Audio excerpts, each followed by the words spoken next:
so excited. So welcome Haere Mai from my heart place to your heart place to Heart Place Hospital podcast. Good to see you. And you too.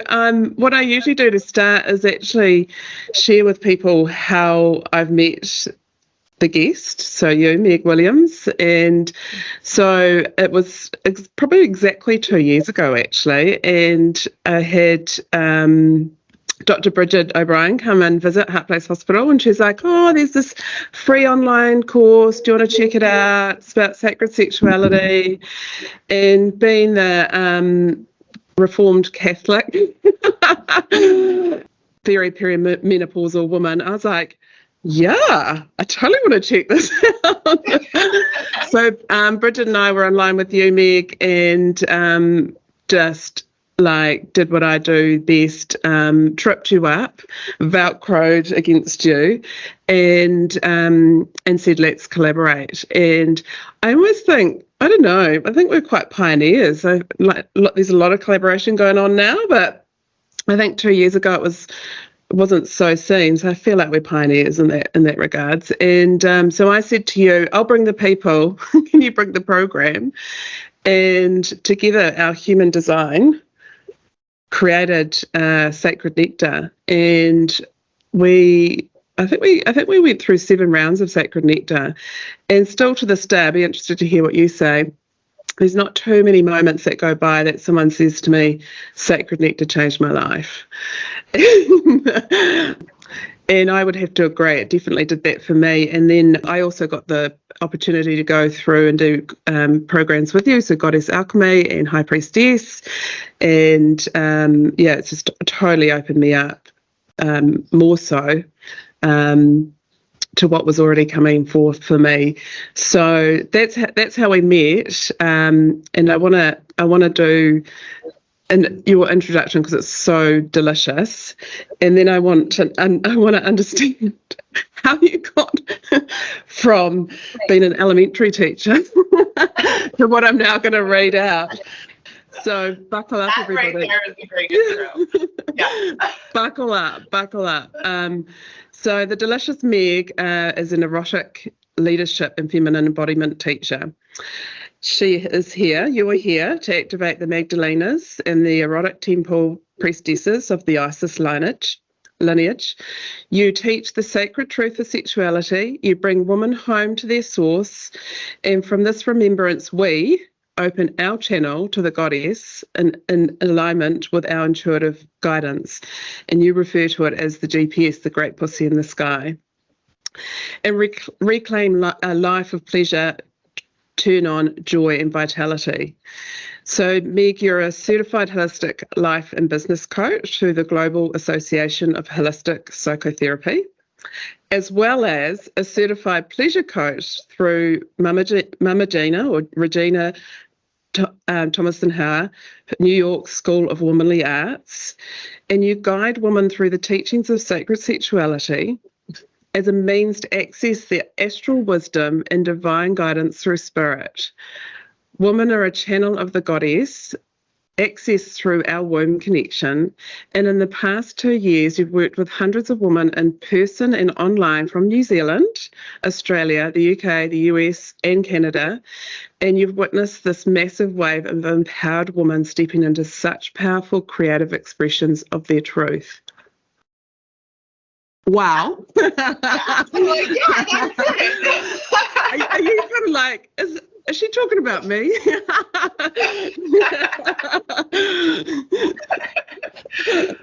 no, I'm like, yes, bang on.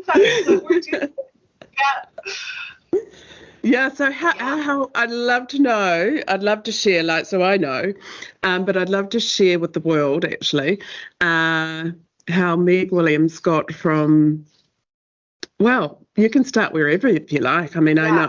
I know a lot of your teenage stories as well, which I think is really relevant, especially a lot of us who are raising teenage young women at the moment. So, start wherever you like. But how did Meg Williams go from what we call primary school teacher into what I've just described? Yeah. Well, it's so funny because before hopping onto this, I was just in one of the Goddess Alchemy sessions where we were covering Mary Magdalene and owning our beauty, but owning our beauty in terms of like owning the self, like the self-love, the compassion that we can carry, which is so connected to Mary Magdalene. The reason I bring this up because it's so connected to the how. And I don't know if you remember what we did in that module because you came through, but it was where we had to pick one of the part of our body that is the most difficult for us to love. And then in front of all of the women in this group, we had to give that on camera, center stage, share why this part was so hard to love, and then come to love it. And it's always such an emotional practice. But this just links to, I just think so when you said, I know, you know, my teenage stuff, and but it brings up all of those tender parts. And for me, my throat is one of the parts that is hardest for me to love. And it goes back to the wounds. You know, I was bulimic. I don't even know how do you say it, but, you know, I was deeply committed bulimic. And I just, you know, that was like the wounding of this, like burning myself from the inside. And, but I'm so grateful, and it's so beautiful to come to love it, because now my throat and my voice is literally like my power center in which I get to bring what I'm here to teach to the world. And so it's through these wounds along the way that has brought me to where I am. My journey with bulimia, and which I had no medical support. Like I completely overcame that from my own inner wisdom. But this all led to other things, you know, energetically that built and compiled and compacted within my body. And it manifested through a lot of dis-ease in my womb space. So fibroids, I had to have a LEAP procedure in between my two children, which was, you know, is damage to the cervix, a traumatic second labor, being bedridden for 3 months, miscarriage. So, you know, all of these things, and they were progressively getting harder to endure and more profound. Oh, not to mention just, you know, insane menstrual cramps that were completely debilitating. Twice having colleagues call an ambulance. They were so concerned for the state that I was in. And so this led me to, I need to do something. I need to listen to my body. There's something that I need to do. There is clearly something that I need to get to the bottom of. And I was led to sacred sexuality. I'm skipping over like so much. There's so much more to the story. You'll have to come and connect with me so I can share more. But I think the biggest part here was, this is how I was led to sacred sexuality. And this is where I think partly that what really connected us as well was in my journey in my own healing. So taking myself through my own this program with sacred sexuality, there were embodiment practices, so somatic practices that I was guided to go through. At the same time, I was going through a lot of there was a lot of spiritual awakening that was happening for me. So my channel was quite open. And this is like what I was saying is, this is what this work does. It's literally so we can expand our channel and be more connected to our intuitive nature. So while I was going through these somatic practices, I started to have these really profound visions. So they were sacred sexual practices, sensual practices, and I would have these visions of me in temples with other women, with men and women. I was having these visions of whatever practice I was going through, but, you know, kind of like in an expanded version. I was hearing things, and I knew they were coming from Mary Magdalene. That was also clear to me as I was receiving them. And I would just journal. I was journaling them, you know, putting them in my notebook, and until one day I got, like, I think I had 6 codes. And I remember just thinking, like, these are really profound. Like, these are so powerful. I also remember, because I want to share this part of the story at the end, but I remember seeing them, and it was at the time such a profound remembrance of, like, wow, there's a part of me that remembers being in these practices, like, that knows this to be true. And in this lifetime, in this physical temple of mine, I want to be devoted to remembering that now. Like, I want to bring this back to the world. And so yeah, I looked at in my journal at the time and said, like, to my husband Ian, and I said, what am I supposed to do with these? Like, this is a lot of information that I'm receiving. What like, is this just for me? And as soon as I sort of said that out loud, I heard in my ear that you're supposed to teach it. And I think my jaw probably dropped to the floor, and my eyes were probably like the size of, like, saucers. And I looked at Ian and I said, I think I'm supposed to teach this. And this is like one of his golden moments. He goes, well, you'll never know unless you just put it out there. And then I also have that inner knowing of when your guides are telling you something, you listen. Because when you don't listen is when you go off track. And so I thought, okay, you're right. My husband is right. I'm right. And I turned those 6 codes into a program, and there are like 11 women signed up for the first one, which, you know, is not usually how, like, the first offer usually goes. So that was a good indicator.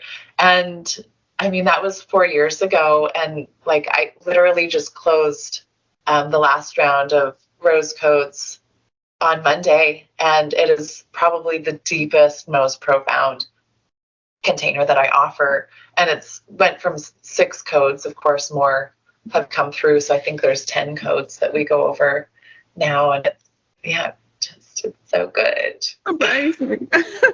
I love and the this. part that the part that I want to add on there too is, in this journey of unfolding, those visions of seeing, like, those temple practices and thinking, and at the time thinking, oh, this is so far from reality. Like, this is going to take some time for people to open up to. But in that 4 years, I've found myself in containers where I'm actually doing these practices and having this epiphany of, oh my God, that we're doing it. I'm here. It's happening.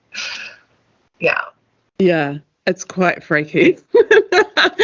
And I think you hit the nail on the head using the word containers, or, you know, whatever, tribes or whatever it is, or temple spaces, because having that kind of experience on your own 4 years ago, and I was having those experiences 8 years ago, is, you think you're a little bit crazy. You think you're just a little bit crazy.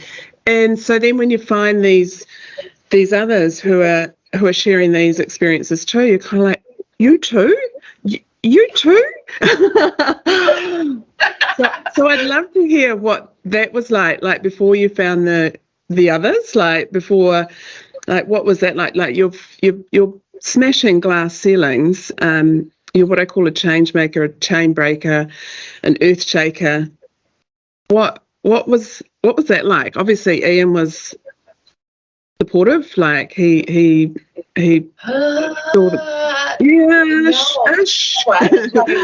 I would say yes, he was supportive in the, like, yeah, you should offer it and see. But I mean, I knew, or, like, I like to say, my inner GPS connection was so strong that I knew this wasn't just going to be a little offering, like I knew I was transitioning from elementary school teacher to starting my own business. And that part was really scary for Ian. And I think this is what is so important too, because I love that you brought this up of like, you feel really alone. It's like, I feel a little bit crazy. I always like to say, like, you've got to be a little delulu when you're talking about outrageous and audacious impact that you're here to make. And, it's like the 1%. I think women, at least online, so for me, coming from the coaching background, most of it's online in the virtual world. And to have a 6-figure business as a woman, that's like the top 5% right there. And so you are very alone. And that means that 95% of the people that you're going to bump into when you come and you share your crazy Delulu stories, they're actually going to think that you're Delulu and crazy, and they're going to look at you and go, you can't do that. So when you are starting off at the very beginning, yeah, it's such a lonely, difficult place to be, because you're constantly getting inundated with people saying, you can't do this. You can't do this. That's not a good idea. And that was really like, Ian was supportive, but it was also like pulling this massive like ball and chain, because he was one of those. I love him, and I'm so glad. And it was also part of what drove me, because it was like, you watch me. I'm going to show you that I can do this. But I mean, do I wish that he would have been on my side? Absolutely, because it just made it, it was really hard. But that's also what I say, especially for female entrepreneurs, female change makers. Whether you realize it yet or not, there is a thread of the goddess that is moving through you. If you have these visions that are, outside of the box, counterculture, still considered socially taboo, you have the goddess wisdom moving through you. And this is the power of pussy. Like she will guide us until we realize that, oh, damn, there is something bigger than me that's been going on all along.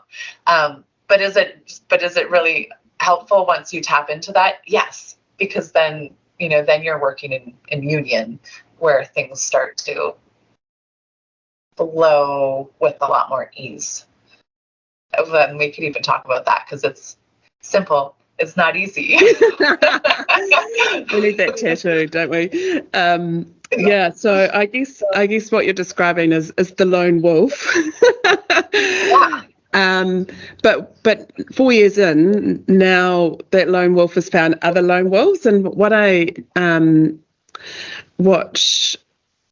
Heart Place Hospital is all about is about awakening our healers and our carers and our seers and our messengers and our connectors. And so many of us up until this point, when we came into the world, what we saw was quite conventional, quite traditional. So yours was teaching, mine was nursing.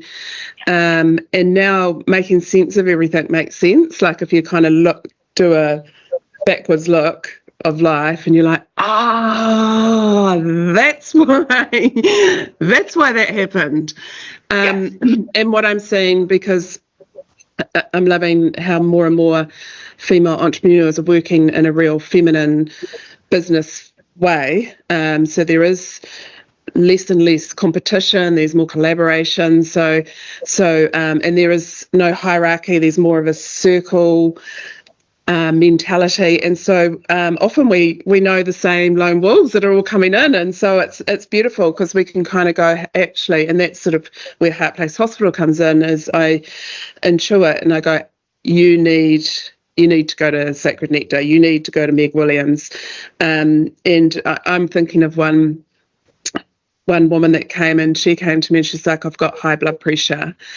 And she was seeing her GP, so I felt confident she was being monitored medically. And I'm like, this is going to sound really crazy, but you need to come to Sacred Nectar. You're a frontliner. We've got some funding. Please come into Sacred Nectar, which of course she did. And I know she's then transitioned through lots of other programs. And not long ago, she contacted me and said, I've been back to the GP. I no longer have high blood pressure. Never had to take any medication. And that's the physical manifestation, you know, the actual ripple effects off to her family, her children. She's got a daughter, you know, up to all the people that she passes throughout the day, like, is huge. So I just wonder if you could share any other stories like that our listeners can listen to. Yeah. I love that one. Yeah. And there's two parts of what you just shared too, because like community is, you know, it's like that's such a huge part of Heart Place Hospitals. You provide the physical space where people can come in and have that community. And I'm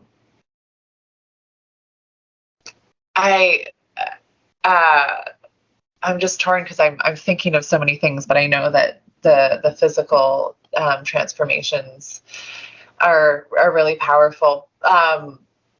A lot of women will come because of similar like disease within their womb. So a lot again of abnormal menstrual cycles, polyps, cervical issues, like so much. There's so much. It's endless. Endometriosis,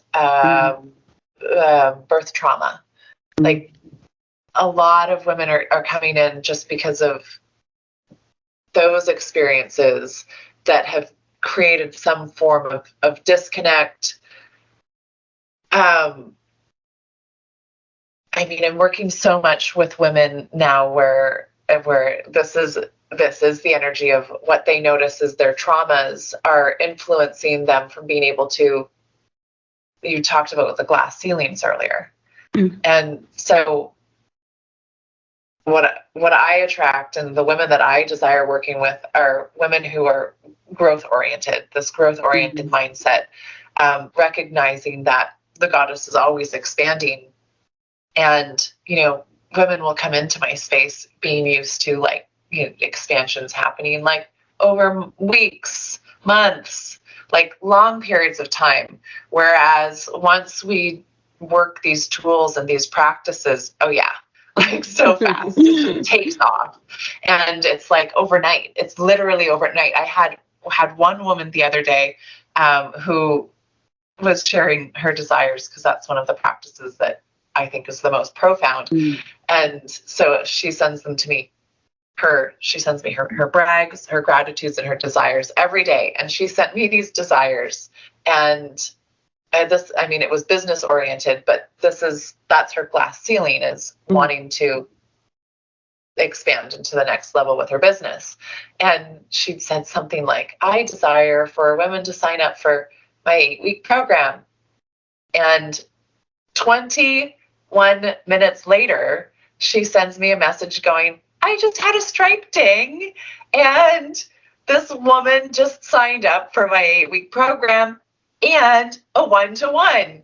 And I thought, like, I literally scrolled up and I was like, did the math. And I was like, you just sent that desire to me 21 minutes ago. So like, I was going to say it's like a 24-hour turnaround, but I mean, it happens really, really fast.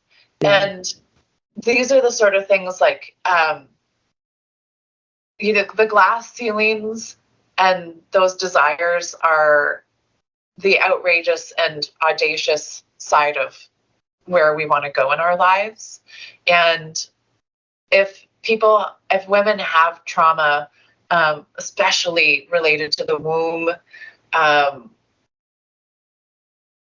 related to the masculine, you know, related to their experience as teenagers, and they don't do the work to address it, those will be the literal doors, the gates that close, because they will show up as pain, suffering, doubt, judgment, criticism, all the things that are uncomfortable. And those will be the gates that will close before you can actually get to the glass ceiling. So, I mean, this is the holistic approach, right? Like, what haven't I healed? What is still present? What do I have to address? Because we are really busy women with really huge visions and dreams for the communities around us, and we don't have time to have those gates closing on us. It's like, no, we have things to accomplish, people to serve, and messages to get out there. So this is the power of the work. You know, I love that. I love that. Yeah, I love that. And you've hit the nail on the head. Like when we open those gates, and that's, you know, shifting through what is holding us back, and that is our human design. We are meant to feel, reveal, deal, and heal. But then there's the magic of what fills that space, and like I'm seeing it in you, I'm feeling it myself. You know, me stepping up into a podcasting space. If someone said to me this last year, I'd be like, no, like I'm a guest and I'm not the host. But now it's like it's coming to me so easily, and I'm booked out solid with guests, and you know, all really stepping up like us, and a lot of our why. I'd love to hear your why, but a lot of my why is to be an influencer, is to be an example, is to be a model, because in my generation, I'm a Gen X. It wasn't seen. It was still very much the feminist movement, which, you know, thank you for doing that. However, now I desire an equitable world, not an equal world. So, and what I mean by that is what I need, rather than having the same as everybody else. And what I just wanted to ask you as well is, like, and you mentioned it, like you desire to work with women who are wanting the growth. And it's interesting because I often get into conversations, not very often much anymore because I don't tend to find myself in these places, but I did recently, and they asked me, they said, oh, what is sacred sexuality? And I've really tapped into my discernment, and I was like, how much energy do I put into this? Like, is this someone that is on my front door? Like, is this someone? And I didn't feel that they were. So in the end, I just said, let's just plant that seed, and if you hear it again, connect with me, because I just didn't feel that. I felt into how much of my energy I needed to put into that space. And is that are you finding that now too? Like, you're using your discernment more and more and really attracting that growth woman? Yes. Oh, yes, absolutely. Yeah. And I love that you have that discernment too. You know, if someone doesn't know, well, I've started working with men and couples. So that's been a huge transition. And I hadn't been doing that for so long because, and I've always said, I really think that women are going to be called to this work first because we're the ones with the womb space. Men also energetically have that, but it's, you know, we organically have the womb space. And so our bodies are going to call us to connect with this source. I mean, with our physical anatomy, like God has built us with our pleasure center, with the clitoris on the outside, so that we will easily find access to this power source. That's why it's so pleasurable. And so the queens are sort of awakening first, and then I do think that is our responsibility to bring this then to our men, our kings, and our children. And even like that's sort of the big why for me is like I'm here, like I'm here to build heaven on earth. I feel like that's sort of part of the prophecy of Mary Magdalene, was to bring that balance of the feminine and masculine consciousness. And there are men and women who are starting to realize that that there is something different about pleasure. And I think that's the thing about sacred sexuality, is there's a depth, connection, intimacy, there's a reverence that can be experienced, where it's not, you've heard me talk about, it's like the you want to just have appetizer sex, or do you want the 5-course gourmet meal sex? And like that's just a really easy way to sort of get everyone to understand the difference. It's like the appetizer sex is just the genital pleasure, which is great, but where's the heart in that? And so if someone doesn't have the discernment of like what is sacred sexuality, it's going to probably be a long road. And I've noticed this with the in-person couples, the Erotic House of Desires, an erotic evening for couples to connect in intimacy. And when I ran it, I thought, it's not actually in my desire to launch this publicly, because it really needs to be the right people. And so I reached out actually to the couples that I thought would be interested in it. And it was in that process, and like not in a way of like discluding or judging or anything, but as I was thinking of couples that might be interested, there was I don't think that it's a good idea. I don't think it's a good idea to invite this couple. And this was one of the reflections that the couples who did attend had made, was, had there been someone who, because it was just so much vulnerability, and the men had shared it as well, as women, because this is it, we're called to this work first. We're already meeting in circles. We're already doing this work. We have community and sisterhood, but each of the men that were at that event, this is what they said: we don't have this anywhere. Yeah. Don't have this. Yeah. So they were completely mind blown that they had sacred space to connect, and so deeply, like honestly, the things led that night. And it took, that was their reflection, was if there had been, even one person who wasn't willing to show up as intimately as everyone had, it would really have thrown the connection off.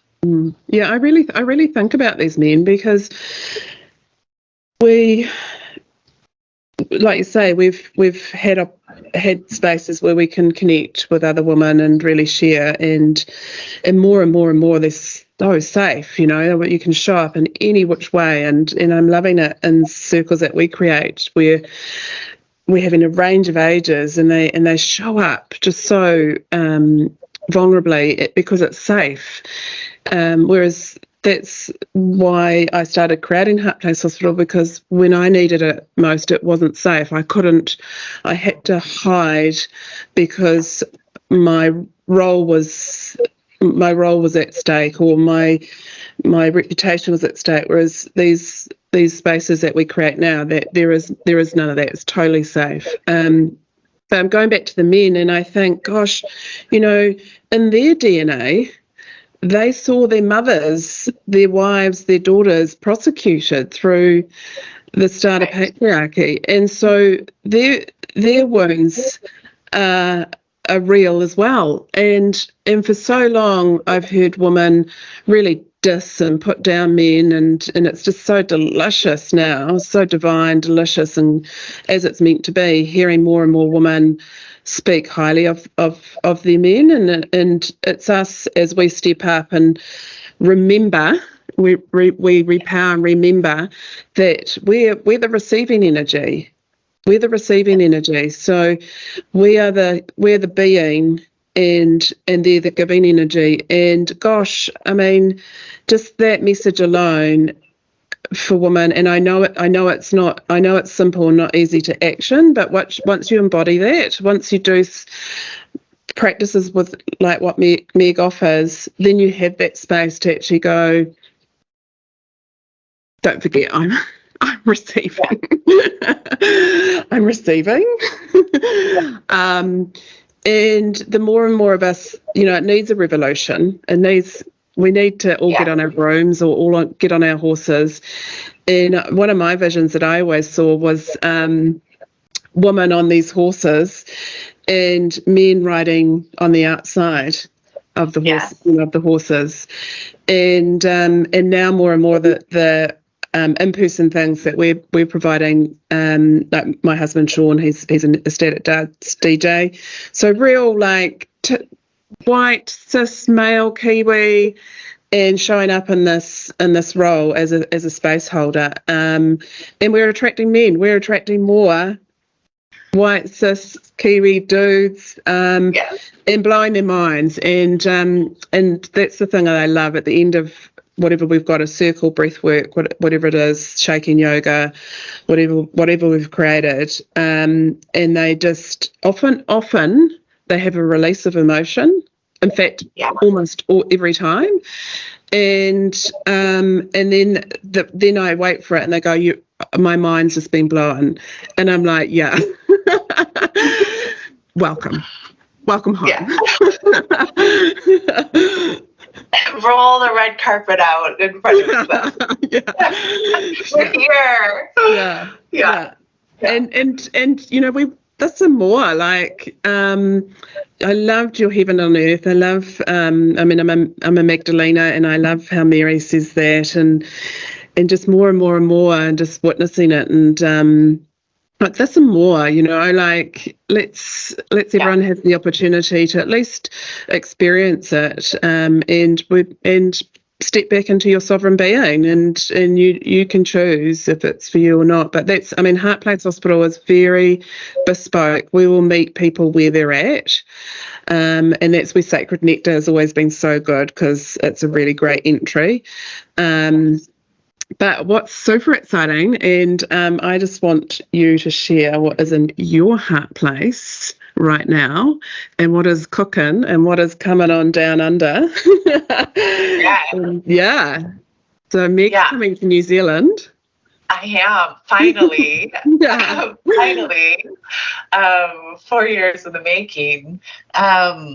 Yes. So in November, a ways out too, which is great, because it's time to prepare, and I feel like energetically that will be it's going to be a big portal, a big vortex that we're opening. But I'll be bringing a New Zealand priestess initiation retreat, which will be on the South Island, and gosh, the dates November 21st through 25th, and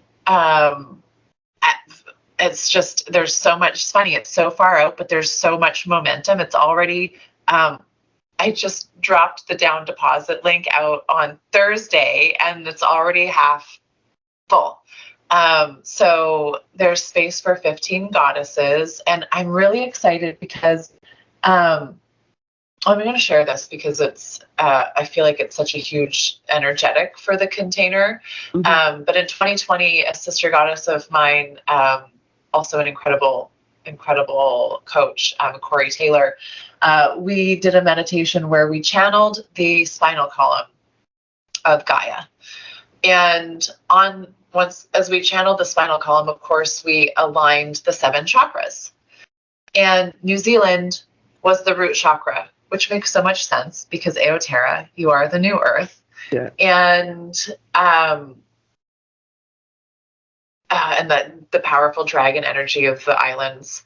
And so how I'm seeing this container is it's a priestess initiation retreat, particularly of the Erotic temple priestess. And so it's going to be a powerful Kundalini activation for all of the women that come independently. I mean, we're stepping into a vortex. Again, I'm calling in those growth-oriented women who have their massive, outrageous, next level desires. And I want women to come in strong with those so we can cultivate and create that portal so that when we step foot off of outside of the retreat, that's the paradigm, that's the dimension we're stepping into. But at the same time, I know that what we're doing collectively is also activating this Kundalini energy of Gaia, and she needs it. Like, I know this is why it's happening now, is because it's necessary. And so I'm just so excited. It's going to be so powerful. And yeah, that's going to be on the South Island. And then the weekend after, I'm hoping to, not hoping, we'll be the House of Desires. So the erotic event for couples, for conscious couples who are looking for intimacy and connection. Amazing. And where can everyone find you on, where can people find you on social media and website? So on Instagram is probably the best place, at the.modern priestess. Mm-hmm. And which has changed recently. So I saw that. Cute. Yeah. And so the Modern Priestess, and then Meg Williams on Facebook. And I also have a free Facebook community called Sacred Sexuality, Her Pleasure Prophecy, which definitely come get in there and receive all the goodness. There's tons of free recordings that you can access in the library there. And if you go to my webpage, www.megwilliams.org, you can see all of the juicy, yummy offerings that are happening in the meantime. Amazing. And just for our listeners, so part of Heart Place Hospital is around being a charity and funding our frontliners is being able to raise awareness and in the funds for us to be able to get our frontliners to access this information. So not only so that we can support their health and wellbeing, which is super important, but also so it ripple effects off out. And I mean, we just still, like I said, there's not too many moments that someone doesn't say, gosh, it just made such a difference. And already in those 7 containers that we did together, we had birth doulas, death doulas, nurses, midwives, doctors, parents. We had homeopaths, naturopaths, kinesiologists. We had dietitians, nutritionists. We had the whole range of people that have us in front of multiple people. So what we can do through Heart Place Hospital with our fundraising and having fundraising awareness is actually be able to provide opportunities for these frontliners to really heal their boundary wounds, and then advocate for themselves and others with this knowledge. And I know that's what you're doing. You're working with multiple frontliners who are now, you've had your mentors who have mentored you, then you're now mentoring them, and that's part of the feminine is pulling other women through and saying, hey, we need lots of us. There's room for all of us. Yeah, there's room for all of us on that glass ceiling, which one day will be our daughter's dance floor, and we want to be able to give them a really high dance floor.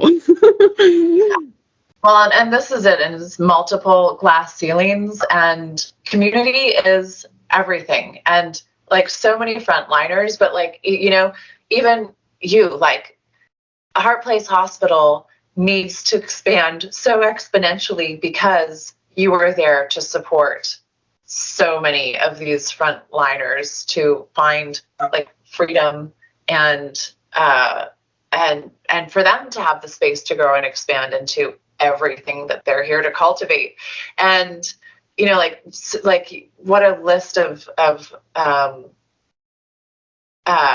Modalities. occupations that we've supported, but we could like go even bigger. Like imagine what's possible. And even like I'm just thinking some of the women that are in these spaces now, like women with 6-7 figure businesses, Hollywood directors, Hollywood actresses, women who are working, with like tech companies in Silicon Valley. One of my sister goddesses literally just interviewed to be like the courtesan of a princess. Like, we need to, this is why we need these communities, is because, again, when talking about, like, first of all, the extent of the possibilities that we can create, like, we need to surround ourselves with the people who can really, really make, like, that are blowing our minds with the heights of what is possible. And thank you. Yeah, thank you for painting that picture. That's brilliant. That's brilliant. So true. Yeah. This is more. and we want everyone in those communities. So everyone, because you're right, when one woman rises, everyone rises. And it's in that network that we get to support each other. Yeah, definitely.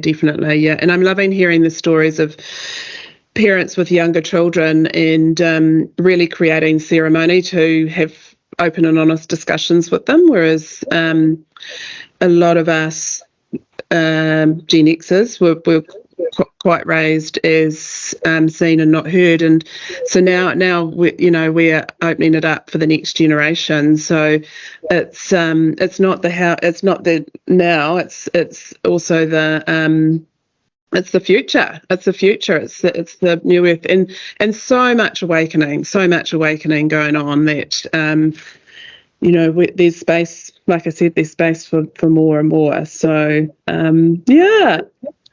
it's exciting. So exciting. Yeah.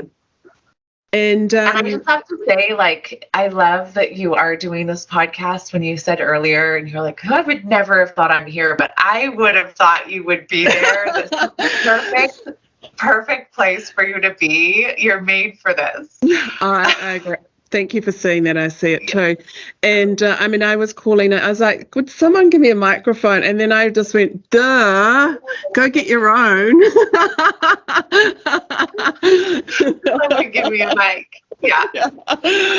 So I went and got my own. Just so passionate about sharing these stories so that others can see that we don't want to lose your expertise, and it doesn't have to be in the classroom or by the bedside, and we can still gain education and healing other ways. So thank you so much, Meg. So adore you. Cannot wait to see you in November and have pleasure and play with you. I can't wait for you and Sean to come out.